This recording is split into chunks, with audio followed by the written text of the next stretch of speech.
Itulah, saya pun datang. Nasib baik tak kena sangat lebah. Kalau tak, matilah kita.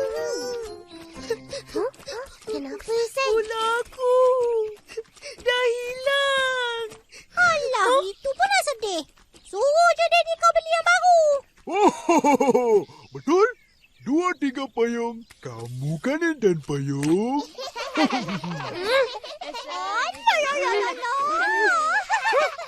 Semua sudah basah. Saya balik dulu. Kita balik.